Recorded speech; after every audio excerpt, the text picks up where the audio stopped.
Hello, students of 12th night from the University of Anbar.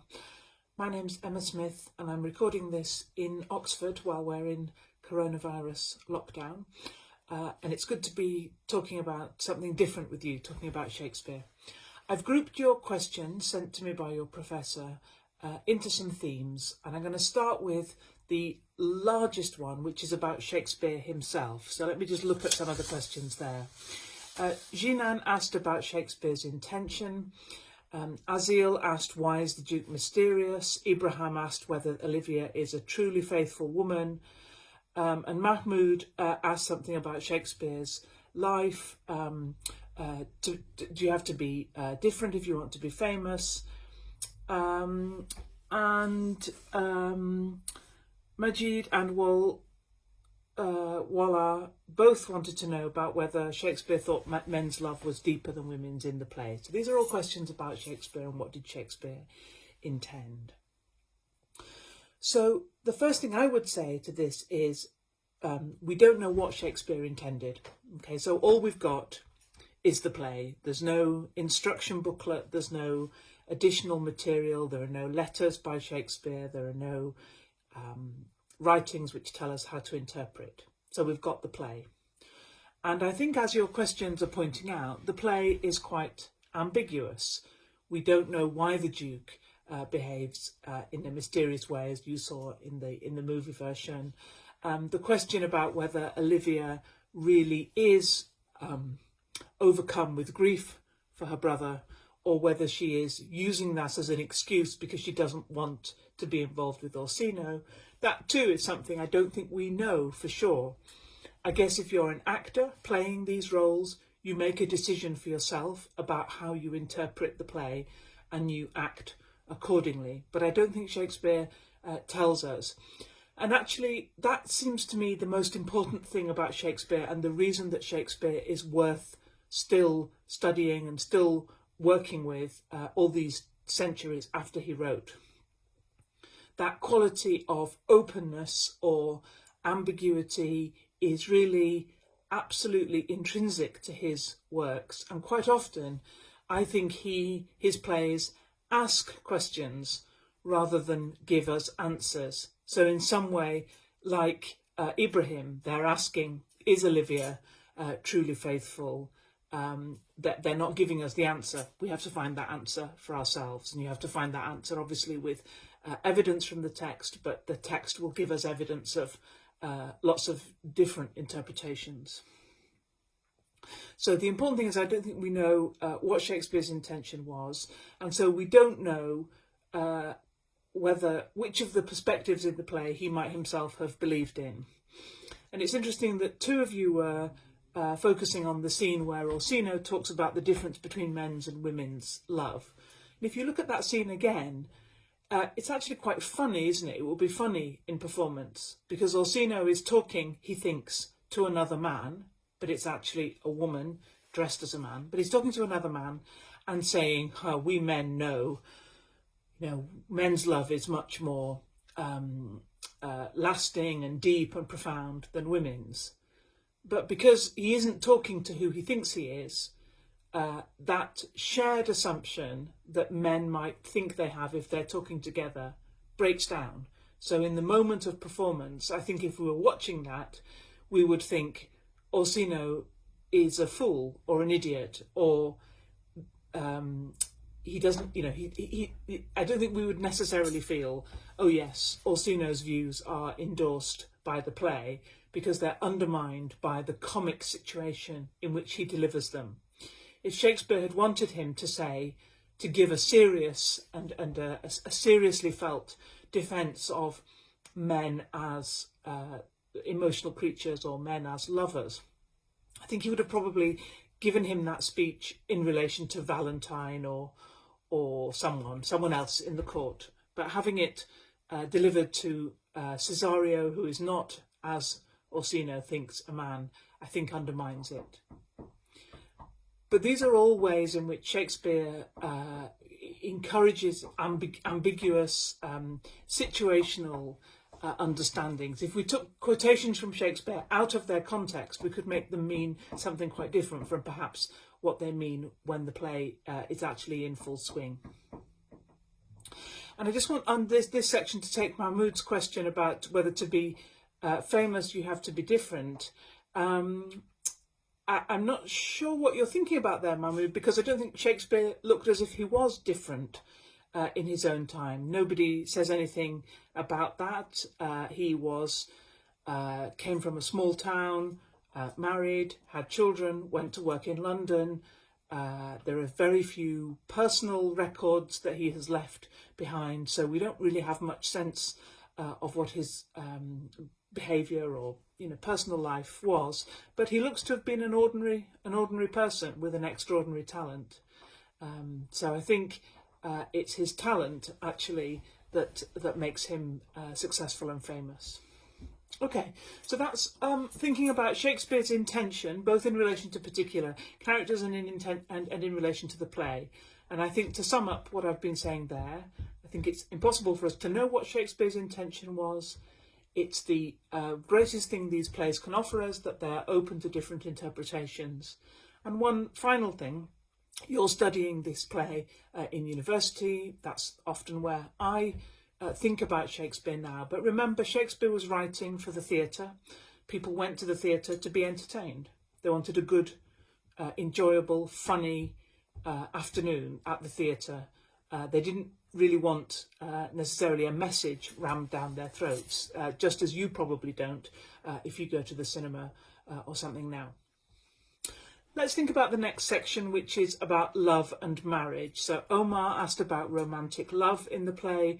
Randa asked about the difference between love and desire. Wala asked, how do lies affect love? Leith asked, what is the benefit of love if our destinies are already written?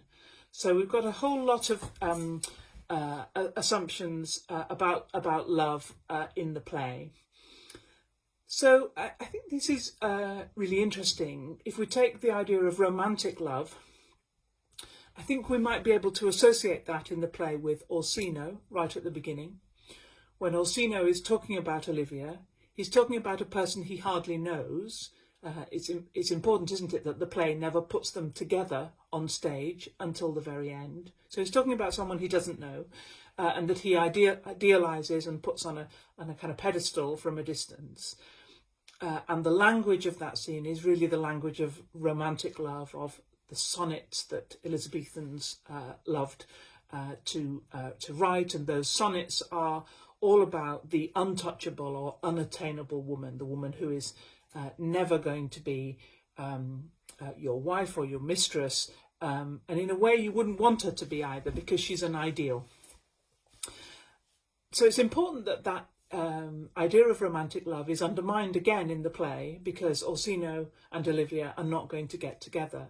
They are not going to be the romantic couple.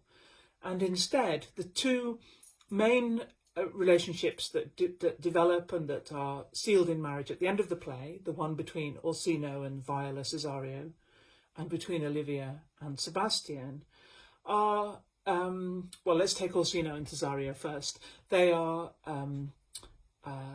that's a relationship which develops a lot of intimacy.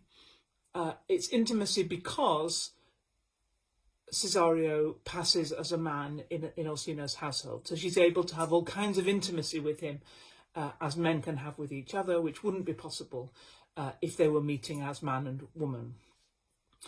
So in some ways that suggests that a marriage is better or stronger or on a firmer footing if the parties get to know each other beforehand, even if they get to know each other under a sort of cloud of mistaken identity as they do here.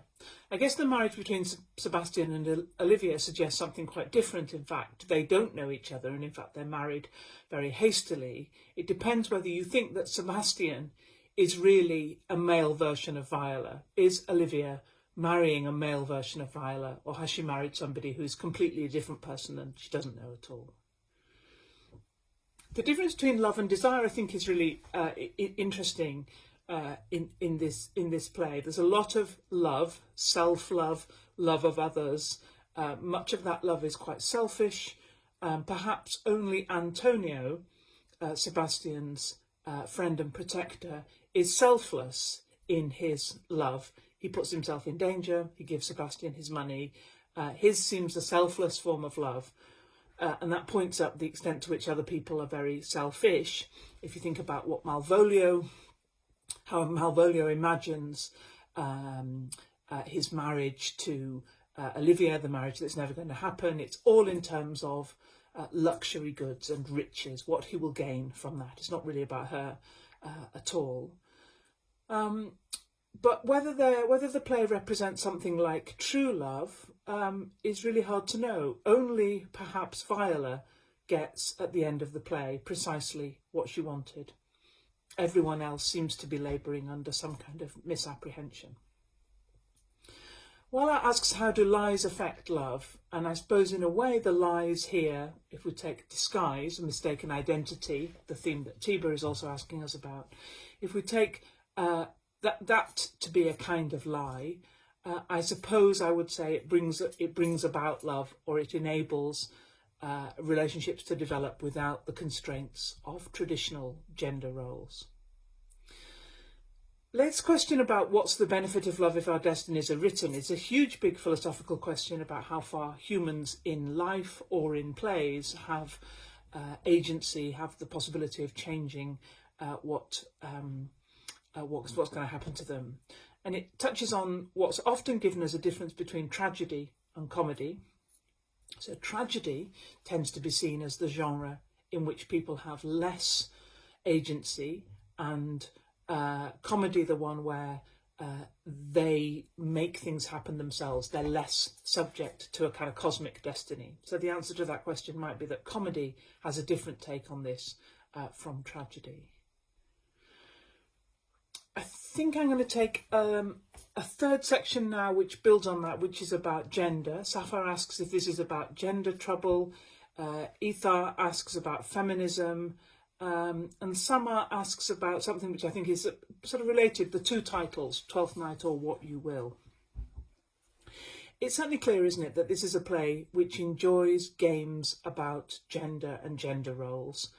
And if you remember that it was written for a theatre in which all actors were male, so female characters were played by men pretending to be women, you can see that this is really amplifying those games and those mistaken identities. Why do you think, for instance, that we never see Viola back in her women's clothes at the end of the play? Why don't we get her back as a woman at the end of the play? It seems to me really interesting that for the majority of the play, after that first scene in which the scene in Act 1 where she's shipwrecked, after that she's dressed as a man. She would have been played by a man. Perhaps her male identity is more convincing than her assumed femininity. So this is having a game with gender, and it's also having a game with different sorts of sexuality. The Duke Orsino is drawn to his new male servant Cesario, perhaps because he knows unconsciously that she's really a woman. But Olivia too is drawn to Cesario, and she that too suggests a sort of same-sex desire or a same-sex partnership.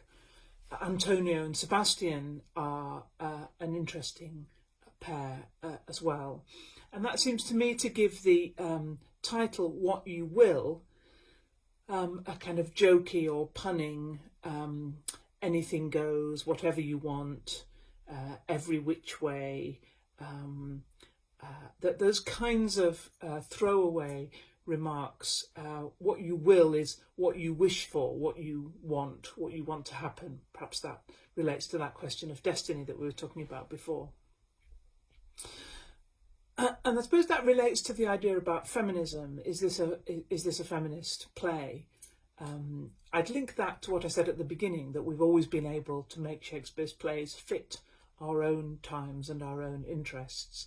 And certainly there have been ways of presenting this play in a feminist way. In other ways, I think Shakespeare's comedies are quite conservative for women. They imagine that women's place is in marriage. So despite the fact that Olivia is absolutely adamant that she doesn't want to get married. Why would she? She runs her own household. She has a lot of power as an unmarried woman that she would have to give up, presumably, to her husband. She is brought to get married in the play. That's not allowed. The play can't allow her that single life, and in fact all the women in the play end up being married off. So that might suggest it's not a very feminist, but a more traditional play. But it does give powerful roles for women. That's certainly true of Shakespeare's comedies more generally, that they give roles for women that the tragedies don't. And so in doing that, perhaps it makes a stand for women as articulate and capable. But I suppose the feminist point, perhaps more generally, is the sense that maybe that gender roles are not so fixed, that they can be performed or put on, that they can be deconstructed by talking about them and making it clear that they are performances rather than inherent, and that's been a powerful aspect of feminism, to see gender attributes as cultural rather than biological. There's a couple of last questions that I think I'll try and take up. Mejid asks about music, which is obviously really important right from the start of the play. I think when Shakespeare's audiences went to the theatre, music was an important part of the pleasure of going there. Actors were all also musicians and could play a number of musical instruments and also sing. So that idea that music is the food of love is a very powerful one. Of course, we need to put that with the sense that perhaps Orsino is rather a self-indulgent character. He's performing the role of the romantic lover, as we already discussed. But music returns through the play, and some critics feel that the actor who was going to play Viola was originally intended to be a singer, and perhaps that actor's, so it was young men, sort of teenage boys who played women's parts. Perhaps the boy's voice broke at puberty and the singing is given over to Feste instead. But songs are really important points of emotional, a kind of emotional soundtrack, aren't they, to this play? So it's a really good question to think about where they show up. And of course, Feste's songs are rather gloomy, rather sad. They cut against the mood of the comedy. I'm just looking down my list to see if I've got all the questions that I think you sent me. I think I have. So all I'll say is good luck with your studies of Twelfth Night.